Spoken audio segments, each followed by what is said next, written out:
அனைவருக்கும் என்னுடைய அன்பான வணக்கம்.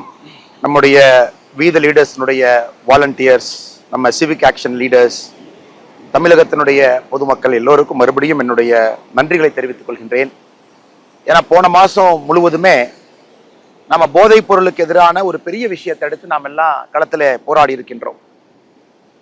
ஒரு மாதம் முழுவதும் இந்த நிகழ்வு நாம் செய்திருந்தாலும் கூட இதை தொடர்ந்து நாம் செய்யணும் அப்படிங்கிற காரணத்திற்காக ஜூலை மாதத்தை இனிஷியேட் பண்ணியிருக்கோம். ஸோ ஜூலை மாதத்தில் நீங்கள் எல்லோருமே பெருமளவில் பங்கேற்று சைக்கிளிங், வாக்கிங், ஸ்கேட்டிங்லேருந்து மக்கள் அவேர்னஸ் வீடு வீடாக போய் போஸ்டர் கொடுக்கறதுலேருந்து எல்லா விதமான விஷயங்களையும் செஞ்சுருக்கிறீங்க. பொள்ளாச்சியில் ஒரு பெரிய மக்கள் சந்திப்பு கூட பொள்ளாச்சியில் நடந்தது. தமிழ்நாடு முழுவதுமே நம்முடைய வாலண்டியர்ஸ் எல்லோரும் பங்கேற்று ஏதோ ஒரு நிகழ்வு, மரம் கொடுக்கக்கூடிய நிகழ்விலிருந்து ஏதோ ஒரு நிகழ்வு போதைப் பொருளுக்கு எதிராக பண்ணியிருக்கிறீங்க. அதே நேரத்தில் டாஸ்மார்க் 500 மீட்டருக்குள்ளே ஏதாச்சும் ஒரு டாஸ்மார்க் இருக்கா அப்படிங்கிறதையும் பெட்டிஷனாக பார்த்து அரசுகிட்ட கொடுத்துருக்கீங்க. அதற்காக நன்றிகள் உங்களுக்கு தெரிவிச்சுக்கிறேன். எந்த எதிர்பார்ப்பும் இல்லாமல் நம்முடைய சமுதாயம் நன்றாக இருக்க வேண்டும் என்கின்ற ஒற்றை குறிக்கோள்ல இந்த பணியை நம்முடைய வீத லீடர்ஸ்னுடைய வாலண்டியர், சிவிக் ஆக்ஷன் லீடர்ஸ் எல்லோரும் இறங்கி செஞ்சுருக்கிறீங்க. உங்கள் நேரத்தை கொடுத்துருக்குறீங்க. கண்டிப்பாக என்ன சொல்கிறதுன்னு தெரியலீங்க. இதை பார்த்து பெருமை மட்டும்தான் பட முடியும். காரணம், இப்படியும் மக்கள் இருக்கின்றார்கள், எந்த எதிர்பார்ப்பும் இல்லாமல் மற்றவங்களுக்காக வேலை பார்க்குறாங்க அப்படின்னு. இந்த மாதம், அதாவது நாளை ஆகஸ்ட் 1ஆம் தேதியிலிருந்து இன்னும் ஒரு முக்கியமான விஷயத்தை நம்ம கையில் எடுக்கிறோம். எப்படி ஜூலை மாதம் முழுவதுமே போதைப் பொருளுக்கு எதிராக நாம கையில் விஷயத்தை எடுத்தோமோ, ஆகஸ்ட் 1 முழுவதுமே, ஆகஸ்ட் 1லிருந்து 31 முழுவதுமே, ஆகஸ்ட் மாதம் முழுவதுமே நாம சுற்றுச்சூழலை பாதுகாப்பதற்காக இந்த மாதத்தை நம்ம வீத லீடர்ஸ் அமைப்பு சார்பாக இந்த மாதத்தை முழுமையாக நம்மை அர்ப்பணித்துக் கொள்ள இருக்கின்றோம். நண்பர்களே, சகோதர சகோதரிகளே, பெரியவர்களே, தாய்மார்களே, நம்முடைய சங்க இலக்கியத்திலிருந்து தமிழ் சமுதாயத்தை பொறுத்தவரை 5 நிலப்பரப்புகளை சார்ந்துதான் நம்ம வாழ்ந்திருக்கிறோம். குறிஞ்சி, முல்லை, மருதம், நெய்தல், பாலை. நாம் வாழ்கின்ற இடமா இருக்கலாம், வசிக்கக்கூடிய பகுதியா இருக்கலாம். இந்த 5 நிலப்பரப்பை வச்சுதான் நம்முடைய வாழ்க்கையே இருந்துச்சு. உணவு பழக்க வழக்கங்கள் இருந்தது, வாழ்வியல் முறைகள் இருந்துச்சு, நம்மை மகிழ்விக்கக்கூடிய இசையா இருக்கட்டும், அதுவும் இந்த நிலப்பரப்பை சார்ந்துதான் இருந்துச்சு. ஆனா இன்னைக்கு கால சூழ்நிலை மாற்றம், எல்லா நிலப்பரப்புமே மாறி இருக்கு. ரேபிட் அர்பனைசேஷன் தமிழகத்தை பொறுத்தவரை இந்தியாவில் அதிகப்படியாக மக்கள் அர்பன் ஏரியாவில், நகர்ப்புற பகுதியில் வாழக்கூடிய ஒரு பகுதியாக கூட நாம் இருக்கிறோம். அன்பு சொந்தங்களை, உதாரணத்துக்கு நாம் இன்னைக்கு சென்னையில் இருக்கோம், சென்னை பீச் பக்கத்தில் இருக்கோம். அதை பற்றி நம்ம பேசுவோம். இன்னைக்கு நீங்கள் பார்த்தீங்கன்னா 1970 2015 வரைக்கும் கிட்டத்தட்ட எத்தனை வருஷம் பாருங்க, 45 ஆண்டுகள் மொத்தமாக பூமியினுடைய வெப்பம் உயர்ந்தது 0.2 டிகிரி, 0.2 டிகிரி தான் கிட்டத்தட்ட இந்த 45 இயர்ஸில், குளோபல் வார்மிங்கில் 45 இயர்ஸில் உயர்ந்தது. ஆனால் 2015 2025 அடுத்து வந்த 10 ஆண்டுகள் எடுத்துக்கிட்டிங்கன்னா பூமியினுடைய வெப்பம் வந்து 0.35 டிகிரி செல்சியஸ். 45 ஆண்டுகளில் 0.2 ஹிஸ்டாரிக்கல் டேட்டா கம்பேர் பண்ணும் பொழுது, ஹிஸ்டாரிக்கல் டேட்டா பார்க்கும் பொழுது கடந்த 10 ஆண்டுகளில் மட்டும் 0.35 டிகிரி செல்சியஸ் உயர்ந்திருக்கு. ஸோ எந்த அளவுக்கு நம்முடைய பூமி வெப்பம் அடைஞ்சுக்கிட்டு இருக்கு நீங்க எல்லாருமே பார்க்குறீங்க. பல காரணம் இருக்கு. ஒன்று நாகரீகம், கால சுழற்சி, இண்டஸ்ட்ரியல் பொல்யூஷன், ஃபாசில் ஃபியூயல்ஸ் ரொம்ப அதிகமாக பயன்படுத்துகிறோம். குளோபல் வார்மிங்க்கு மிக முக்கியமான காரணம் கூட எமிஷனை கண்ட்ரோல் பண்ணுறதற்கான எந்த முயற்சியுமே நம்ம எடுக்கலை. மிட்டிகேஷன் எஃபெக்ட் எதுவுமே பண்ணலை. இன்னைக்கு நாம உதாரணத்துக்கு சென்னை எடுத்துக்கிட்டோம் அப்படின்னா எந்த அளவுக்கு ஒரு அர்பன் சிங்க் அது மாறி இருக்குன்னு கூட நமக்கு தெரியுது. தலைநகரமாக இருக்கட்டும், கிராமப்புறமாக இருக்கட்டும். இதற்கு முந்தைய வீடியோவில் கூட நான் பேசியிருக்கேன். நான் பிறந்து வசித்த கிராமத்தில் எந்த அளவுக்கு குளோபல் வார்மிங் 41 டிகிரி 42 டிகிரி எல்லாம் வெப்பத்தை கொண்டு போயிருக்குன்னு. அதனால் அருமை சொந்தங்களே, நாம் எல்லோரும் சேர்ந்து தான் இதை கையில் எடுக்கணும். இது வந்து வெறும் ஒரு அரசு செய்வாங்க அப்படிங்கிறத தாண்டி பொதுமக்கள், நாம நம்முடைய சந்ததியினர் எல்லாம் நல்ல ஒரு சமுதாயத்தில் வாழணும், வெப்பமில்லாத ஒரு சூழ்நிலையில் வாழணும், தண்ணி கிடைக்கணும், குடிக்கிற தண்ணி கிடைக்கணும், விவசாயத்துக்கு தண்ணி கிடைக்கணும், ஒரு பீச்சில் பொல்யூஷன் இல்லாத ஒரு பீச் இருக்கணும் அப்படின்லாம் நீங்கள் நினைச்சீங்க அப்படின்னா நாம பொதுமக்களாக சிவிக் ஆக்ஷன், நாம களத்தில் இறங்கி பணி செய்ய வேண்டிய கடமையும் கட்டாயமும் நமக்கு இருக்கு. இன்னைக்கு உதாரணத்துக்கு நம்ம சென்னையை மட்டும் நீங்கள் எடுத்துக்கிட்டீங்கன்னா, சென்னையில் மட்டும் நீங்கள் பாருங்க, பில்டப் சர்ஃபேஸ்ன்னு நம்ம சொல்லுவோம். பில்டிங், ரோடு, புதுசாக நம்ம சிட்டிக்குள்ளே என்ன போட்டிருக்கோம். ஒரு காலத்தில் சென்னை பொறுத்தவரை 36% தான் இந்த நகரத்தில் பில்டப் ஏரியா இருந்துச்சு. இன்னைக்கு சென்னை பார்த்தீங்கன்னா பில்டப் ஏரியா வந்து 67%. 67% சென்னை பரப்பில் ஏதர் பில்டிங் இருக்கு, ரோடு இருக்கு. 33% மட்டும்தான் ரோடு பில்டிங் இல்லாம இருக்கு. அப்ப அவ்வளவு கான்கிரீட், அர்பன் கான்கிரீட்டை ஒரு தலைநகரத்துக்குள்ள கொண்டு வந்திருக்கோம்.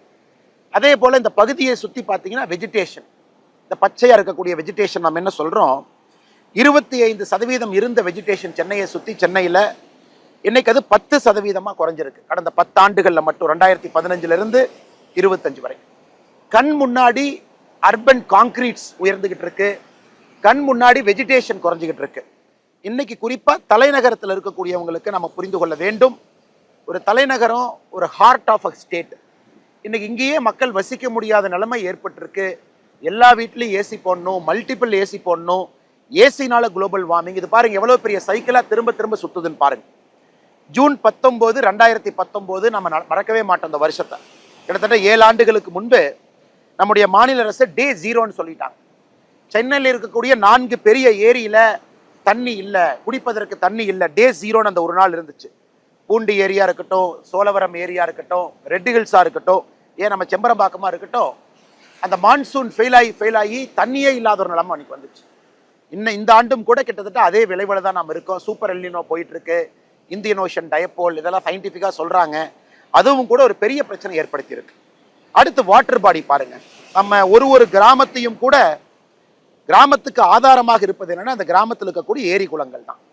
இன்னைக்கு எத்தனை கிராமத்துல ஏரி குளங்கள் பத்திரமா இருக்கு, எத்தனை கிராமத்துல நாம அதை பயன்படுத்துறோம் நீங்க பாருங்க. கடைசியா நம்முடைய மினிஸ்ட்ரி ஆஃப் ஜல் சக்தி 2023 மத்திய அரசு ஒரு சென்சஸ் எடுத்தாங்க. தமிழ்நாட்டில் மொத்தமா எத்தனை வாட்டர் பாடி இருக்கு, ஏரி குளங்கள் எவ்வளவு இருக்குன்னு சென்சஸ் எடுத்தாங்க. அவங்க சென்சஸ் படி தமிழ்நாட்டில் 1,06,957 1,06,957 சென்சஸ் வாட்டர் பாடி இருக்குன்னு பார்த்தாங்க.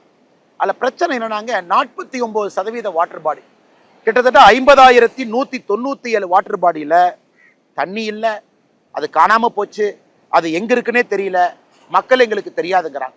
அந்த சென்சஸ் படி 8,366 வாட்டர் பாடியில, அது ஏரி குளமா இருக்கலாம், நம்ம வாட்டர் பாடின்னு சொல்றோம், அது என்க்ரோச்மெண்ட்ல இருக்கு, மக்கள் வீடு கட்டியிருக்காங்க. இப்படி இருக்கும் பொழுது எப்படி நாம் வருங்காலத்தில் வாழ முடியும், நம்முடைய சந்ததிகள் வாழ முடியும்?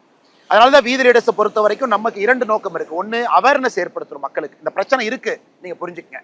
நீங்க ஒரு தனி மனிதனா நீங்க சின்ன சின்ன வேலைகளை செய்ய ஆரம்பிங்க. 2வது, நாம் செய்யக்கூடியது மிக முக்கியமானது, நாம வாலண்டியர்ஸ் உள்ள இறங்கி ஒரு சின்ன மாற்றத்தை நம்ம ஏற்படுத்த முயற்சிக்கிறோம். அது மட்டும் இல்ல, இந்தியாலேயே நீங்க பாத்தீங்கன்னா கிரவுண்ட் வாட்டர் அதிகமாக எடுக்கக்கூடிய மாநிலம் எதுன்னு பாருங்க.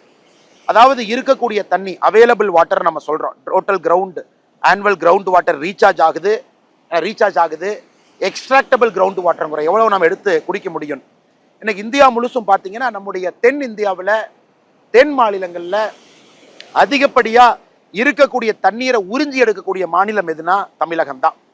இருக்கக்கூடிய தண்ணியில சராசரியா 100% தண்ணி இருக்குன்னா, உறிஞ்ச அளவுக்கு தண்ணி இருக்குன்னா எக்ஸ்ட்ராக்டபிள் கிரவுண்ட் வாட்டர்ங்கிறாங்க. அதில் 73.5% தண்ணி நாம் எடுக்கிறோம். உதாரணத்துக்கு மகாராஷ்டிரா பார்த்தீங்கன்னா 51% தண்ணி உறிஞ்சுறாங்க, கர்நாடகா 66% உறிஞ்சுறாங்க, குஜராத் 56% தண்ணி உறிஞ்சுறாங்க. ஏன்? நமக்கு தண்ணி இல்லை, ஏரி குளங்கள் இல்லை, எதுவுமே நமக்கு இல்லாத காரணத்தினால போர் போட வேண்டிய கட்டாயம் இருக்கு, அதிகப்படியான நிலத்தடி நீரை உறிஞ்ச வேண்டிய கட்டாயம் நமக்கு இருக்கு. அதனால் அருமை சொந்தங்களே, நீங்க பாருங்க எப்படிப்பட்ட சைக்கிளிக்கல் எஃபெக்ட் பாருங்க. ஏரி குளத்தை சுத்தம் பண்ணல, அதுல நம்ம நீர் ஆதாரங்கள்ல நீரை தேக்கல அப்படின்னா நமக்கு தேவைங்கும் பொழுது போர் போட்டு தண்ணி உறிஞ்ச வேண்டிய நிலைமை. இன்னைக்கு தமிழகம் 73% அவைலபிள் எக்ஸ்ட்ராக்டபிள் கிரவுண்ட் வாட்டர் நம்ம உறிஞ்சிரும். இந்தியாலேயே அதிகப்படியாருன்னா பஞ்சாப், அவங்க 156% உறிஞ்சுறாங்க. அதாவது ரீசார்ஜ் ஆகிறத தாண்டி ஹிஸ்டாரிக்கல் வாட்டரை சேர்ந்து உறிஞ்சுறாங்க. ஆந்திர பிரதேஷ் 31%, பீகார் 46%, மத்திய பிரதேஷ் 59%, உத்தரப்பிரதேஷ் 70%. இதையும் நீங்க கருத்துல வச்சுக்கணும். நம்முடைய கிரவுண்ட் வாட்டர் ரீசார்ஜ் பண்ண வேண்டிய கடமை நமக்கு இருக்கு. அரசு முயற்சி எடுக்கிறாங்களோ இல்லையோ, நாம் நம்முடைய கடமையை செய்யணும். நித்தி ஆயோக் இன்னொரு அதிர்ச்சி பூர்வமான ஒரு ரிப்போர்ட் கொடுத்தாங்க. 2050 தமிழ்நாடு முழுவதுமே தண்ணீர், வாட்டர் ஸ்ட்ரெஸ், ஒரு மனிதனுக்கு குடிப்பதற்கு எவ்வளவு தண்ணி வேணும் அந்த அளவுக்கு தண்ணி வரலினா கிடைக்கலினா அது வாட்டர் ஸ்ட்ரெஸ்ங்கிறாங்க. அவங்கள பொறுத்த வரைக்கும் 2050 2 மாவட்டத்தில் மட்டும்தான் தமிழகத்தில் வாட்டர் ஸ்ட்ரெஸ் இருக்காது. கோயம்புத்தூர் ஒரு மாவட்டம், கன்னியாகுமரி ஒரு மாவட்டம். கோயம்புத்தூர் கன்னியாகுமரியை தவிர எல்லா மாவட்டத்திலையும் அவங்க எப்படி கொடுறாங்க, அப்சல்யூட் ஸ்கார்சிட்டிங்கிறாங்க. குடிப்பதற்கும் பயன்படுத்துவதற்கும் தண்ணி தமிழ்நாட்டில் இந்த 2 மாவட்டத்தை தவிர 2050 எல்லா மாவட்டத்திலும் கூட தண்ணீர் பிரச்சனை வரும் என்பது நித்தி ஆயோக். நாம வீத லீடர்ஸினுடைய நோக்கங்க, நேற்ற பிரச்சனையும் இன்னைக்கு பிரச்சனையும் நம்ம சால்வ் பண்றது நோக்கம் இல்லை, அதையும் சால்வ் பண்றோம். வரக்கூடிய பிரச்சனை நம்ம கை வைக்கிறோம்.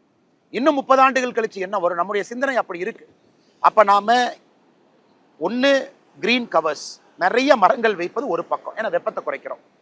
வாட்டர் பாடியை சுத்தம் பண்றது ஒன்று, ஏன்னா அப்பதான் நீங்க தண்ணியை ரீசார்ஜ் பண்ணி உள்ள இறக்க முடியும். அடுத்தது காணாம போன ஆறிலிருந்து எத்தனையோ மீட்டெடுக்கணும். இந்த சர்வேலையே பாருங்க, 8000க்கு மேற்பட்ட வாட்டர் பாடி காணாம போயிருக்கு, என்க்ரோச்மெண்ட் நம்ம சொல்றோம், அதையும் மீட்டெடுக்கணும். அடுத்து தமிழ்நாட்டில் இருக்கக்கூடிய நதிகளுடைய நிலைமை, தமிழ்நாட்டில் மட்டும்தான் 100% நதிகள், எல்லா நதிகளுமே நீங்க வைகையில் ஆரம்பித்து தாமிரபரணி வரைக்கும் அமராவதி வரைக்கும் எல்லா நதியும் நீங்க எடுத்துட்டீங்கன்னா, தென்பரணி வரை எல்லாத்தையும் எடுத்துக்கங்க, எல்லா நதிகளுமே டோட்டல் குளோரிஃபார்ம் ஸ்டாண்டர்டை மீட் பண்ணாம இருக்கு. அதாவது டோட்டல் குளோரிஃபார்ம் ஸ்டாண்டர்டுங்கிறது, ஒரு நதியில் இருக்கக்கூடிய தண்ணீர் எடுத்தீங்கன்னா அதுக்குள்ள எத்தனை கிருமிகள் இருக்குன்னு பாக்குறாங்க. மோஸ்ட் ப்ராபபிள் நம்பர் NPN அப்படின்னு ஒரு டேட்டா கொடுக்குறாங்க. அது 100 ml தண்ணி எடுத்தீங்கன்னா 1 MPN விட குறைவா இருக்கு. அது என்ன காரணம்னா, ஏகப்பட்ட ஃபீக்கல் மேட்டர் உள்ள இருக்கு. மலக்கழிவுகள் போய் தண்ணீர்ல கலக்குது, அது திரும்ப நாம குடிக்கிறோம், எல்லா விதமான அசுத்தமும் அந்த தண்ணிக்குள்ள இருக்கு. ஸோ இன்னைக்கு தமிழ்நாட்டில் 100% நதிகள் சுத்தமான நதிகள்னு ஒன்று கூட நம்ம சொல்ல முடியாது. அதையும் நம்ம புரிஞ்சுக்கணும். அடுத்து tree cover, depleting tree cover பார்த்தீங்கன்னா, தமிழ்நாட்டில் ஒரு காலத்தில் 2 மில்லியன் ஹெக்டேர் நேச்சுரல் ஃபாரஸ்ட் இருந்துச்சு. கொஞ்சம் கொஞ்சமாக அழிஞ்சிக்கிட்டே வருது. ஒரு காலத்தில் 15% டோட்டல் லேண்ட் ஏரியா. ஜென்ரலாக நம்ம சொல்றது, ஒரு மாநிலமோ ஒரு நாடோ 33% லேண்ட் ஏரியா வேணும்னு நம்ம சொல்லுவோம். 33%, 1/3 கிரீன் கவர் இருக்கணும்.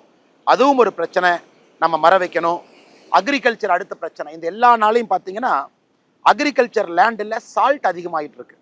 அது சோடிக்கா இருக்கட்டும், சலைனா இருக்கட்டும். இன்னைக்கு விவசாய நிலமெல்லாம் மலட்டுத்தன்மையை நோக்கி போயிட்டு இருக்கு. அங்கே விவசாயம் செய்ய முடியல. ஏன், நீங்க தஞ்சாவூர் நெல் களஞ்சியத்துக்கு போய் பாருங்க, எந்த அளவுக்கு ஒரு ஏக்கருக்கு உற்பத்தி ஆகக்கூடிய நெல் 50 ஆண்டுகளுக்கு முன்பு ஒரு ஏக்கர்ல எவ்வளவு டன் நெல் எடுத்தோம், இன்னைக்கு எவ்வளவு எடுக்கிறோம்னு பாருங்க. ஏன்னா மிக வேகமாக ஒரு பொன் விளையும் பூமியாக இருக்கக்கூடிய தஞ்சை பகுதி, டெல்டா பகுதியிலேயே மிக வேகமாக அந்த மண்ணில் நச்சுத்தன்மை வந்துகிட்டு இருக்கு. அதையும் நம்ம சரி பண்ணணும். மெரைன் பொல்யூஷன், இன்னைக்கு மெரைன் பொல்யூஷன் ஒரு சிங்கிள் பிக்கெஸ்ட் பொல்யூஷன். 1076 கிலோமீட்டர் நம்ம கோஸ்ட் லைன் இருக்கு. 1076 கிலோமீட்டரும் இன்னைக்கு நம்ம பல இடத்துல தேவையில்லாத விஷயங்கள்லாம் இன்னைக்கு பீச்சில் தண்ணிக்குள்ள கலக்குது. அப்படி இருக்கும்பொழுது எப்படி நம்ம டூரிசம் அட்ராக்ட் பண்ண முடியும்? நம்முடைய பீச்சை நம்ம கிளீனா வைக்கல, மக்கள் வர முடியும், பார்க்க முடியும் பொழுது இங்கேயே பாருங்க எத்தனை குப்பைகள் ஒதுங்கி இருக்கு, பாருங்க. எல்லாம் பாருங்க, எல்லாம் இது எல்லாம் பாருங்க, எத்தனை விதமான குப்பைகள் இங்கே ஒதுங்கி இருக்கு. எல்லாம் ஃபோம்ஸ் எல்லாம் ஒதுங்கி இருக்கு, சின்ன சின்ன மணிகள்.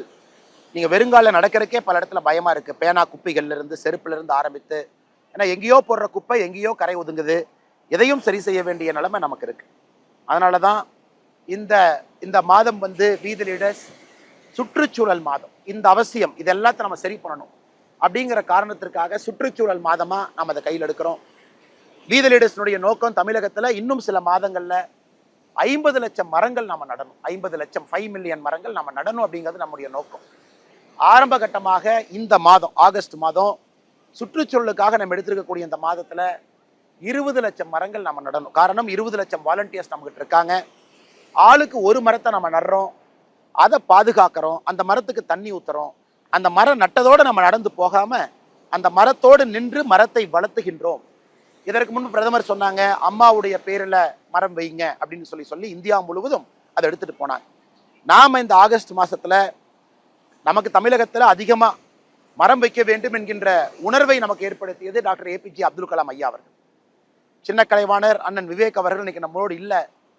கலாம் ஐயாவுடைய வேண்டுகோளை ஏற்று தனி மனிதனாக பல இடத்துல மரம் வைக்கக்கூடிய முழு வேலையை செஞ்சாங்க.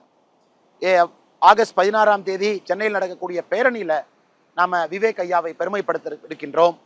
ஏன்னா அவருடைய நினைவாக, ஞாபகார்த்தமாக தமிழ்நாடு முழுவதுமே நம்முடைய வாலண்டியர்ஸ் இந்த மாதம் 20 லட்சம் வாலண்டியர்ஸ், 20 லட்சம் மரங்கள், ஆளுக்கு ஒன்று அப்படிங்கிற அடிப்படையில் நம்ம வைக்கணும். சில பேர் மாஸ் பிளான்டேஷன் பண்ணுவீங்க, பெரிய பெரிய இடத்துல எடுத்து மாஸ் பிளான்டேஷன் பண்ணுவீங்க. அதுவும் தாண்டிச்சுன்னா நமக்கு ரொம்ப சந்தோஷம். 30 லட்சம் வந்தாலும் சந்தோஷம், 40 லட்சம் வந்தாலும் சந்தோஷம். நம்ம அடுத்த சில மாதங்கள்ல 50 லட்சம் வர வேண்டும் என்பது நம்முடைய நோக்கம். இந்த மரத்துக்கு கூட நீங்க யோசிச்சு பாருங்க, ஏதோ ஒரு மரத்தை வாங்கி வைக்காதீங்க. யாரோ சொல்றாங்க அப்படிங்கறக்காக நம்ம வைக்க வேண்டாம். நம்மை பொறுத்தவரை நேட்டிவ் ட்ரீஸ், தாங்கக்கூடிய மரங்கள், வெப்பத்தை தாங்கக்கூடிய மரங்கள், பனை மரத்திலிருந்து ஆரம்பித்து நம்முடைய கிராமத்துல போய் பார்த்தீங்கன்னா, இன்னைக்கு வேளா மரத்திலிருந்து கிராமத்துல போய் பார்த்தீங்கன்னா நீம் ட்ரீ, எத்தனையோ மரங்கள் கிராமத்துல இருக்கு. அதெல்லாம் இன்னைக்கு நமக்கு நல்லது செஞ்சுக்கிட்டு இருக்கு. அந்த மாதிரி தேடி தேடி நீங்க மரத்தை வைக்கணும். எந்த பகுதியா இருந்தாலும் உங்க ஏரியாவை தெரிஞ்சுக்கங்க. தமிழ்நாடு அரசு இன்னைக்கு உங்களுக்கு நீங்க தொலைபேசி மூலமா டோல் ஃப்ரீக்கு நீங்க அழைச்சிங்கன்னா உங்களுக்கு மரம் கொடுக்கக்கூடிய ஒரு திட்டத்தை தமிழ்நாடு அரசு நடத்துறாங்க. இது 2022-23 கிரீன் தமிழ்நாடு மிஷன் அப்படின்னு ஆரம்பிக்கப்பட்ட திட்டம் இது. இதற்கு 1-8-0-5-9-9-7-634 1800-599-7-634 இந்த டோல் ஃப்ரீ நம்பருக்கு நீங்கள் கூப்பிட்டீங்கன்னா, நாங்கள் கூப்பிட்டு பார்த்தோம், செக் பண்ணோம், இப்போ வேலை செஞ்சுட்டு இருக்கு. நீங்கள் கூப்பிட்டீங்கன்னா நீங்கள் எந்த ஊரில் இருக்கீங்க, எந்த ஏரியாவில் மரம் வைக்கணும், எப்படி வைக்கணும், எல்லாத்தையும் அவங்க கேட்டுக்கிட்டு நம்ம ஏரியாவுக்கு தகுந்த மாதிரி ஒரு மரத்தை உங்கள் வீட்டுக்கு அவங்க அனுப்பிச்சிருவாங்க. இப்போ ஒரு மாவட்டத்தையும் கிளாஸிஃபை பண்ணியிருக்காங்க தமிழ்நாடு அரசு, இந்த மாவட்டத்திற்கு எந்த மரம் உகந்தது. அதனால் நம்முடைய நோக்கம் அரசோடவும் இணைந்து நம்ம வேலை செய்யணும். நம் தனி மனிதர்கள் கிடையாது. அரசுகிட்ட ஒரு திட்டம் இருக்கு, செயல்படுத்த வேண்டியது நம்முடைய கடமை. அந்த திட்டத்தை மக்கள்கிட்ட எடுத்துட்டு போறது நம்முடைய கடமை. இதையும் நீங்க ஞாபகத்துல வச்சுக்கங்க. தமிழ்நாடு அரசையும் பயன்படுத்திக்கங்க, தனியாகவும் நீங்க மரம் வைங்க. மத்திய அரசு 2024 கிரீன் கிரெடிட் ப்ரோக்ராம் அப்படிங்கிற ஒரு திட்டத்தை ஆரம்பிச்சாங்க. அதாவது நீங்க 1100 மரங்கள் ஒரு ஹெக்டர்ல வச்சீங்கன்னா, ஒரு ஹெக்டர்ல 1100 மரங்கள் வச்சீங்கன்னா உங்களுக்கு கிரீன் கிரெடிட் அப்படின்னு ஒரு அங்கீகாரம் கொடுப்பாங்க. அதை நீங்க ட்ரேட் பண்ணிக்கலாம். நீ கார்பன் ட்ரேடிங் மாதிரி அந்த கிரீன் கிரெடிட். அதனால் மத்திய அரசினுடைய திட்டம், அதையும் நீங்க பயன்படுத்திக்கங்க. கிரீன் கிரெடிட் ப்ரோக்ராம் அந்த திட்டத்தினுடைய பெயர். ஒரு ஹெக்டருக்கு 1100 மரம் வச்சீங்கன்னா ஒரு கிரெடிட் உங்களுக்கு கிடைக்கும், கிரீன் கிரெடிட்.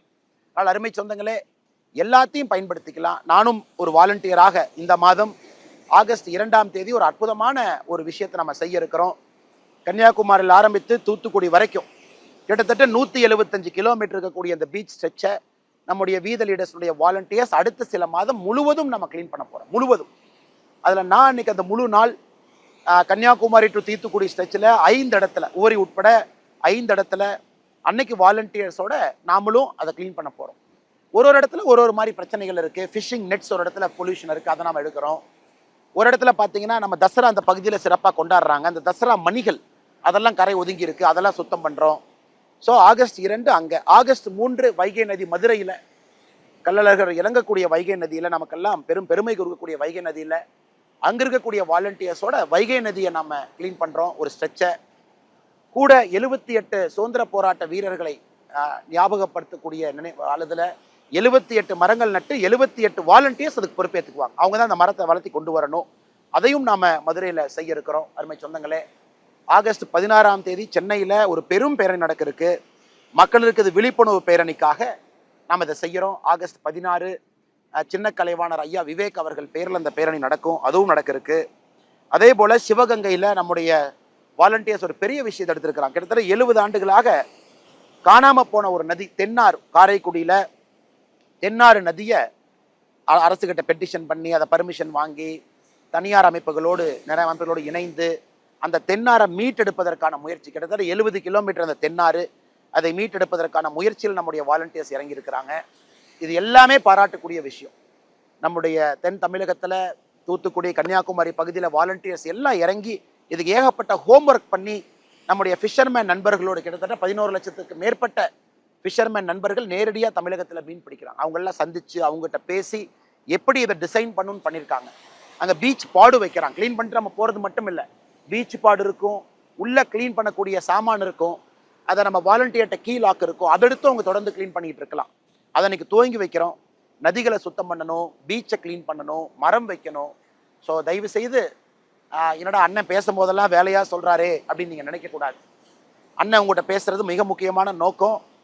நாம் ஒரு மிக வித்தியாசமான இயக்கம், மக்கள் பிரச்சனையை தீர்ப்பதற்காக களத்தில் இறங்கியிருக்கு. இது நமக்கு ஒரு சந்தோஷத்தை கொடுக்குது, சென்ஸ் ஆஃப் பர்பஸை கொடுக்குது, ஒரு சென்ஸ் ஆஃப் ஐடென்டிட்டியை கொடுக்குது, ஒரு சென்ஸ் ஆஃப் பிலாங்கிங்கை கொடுக்குது.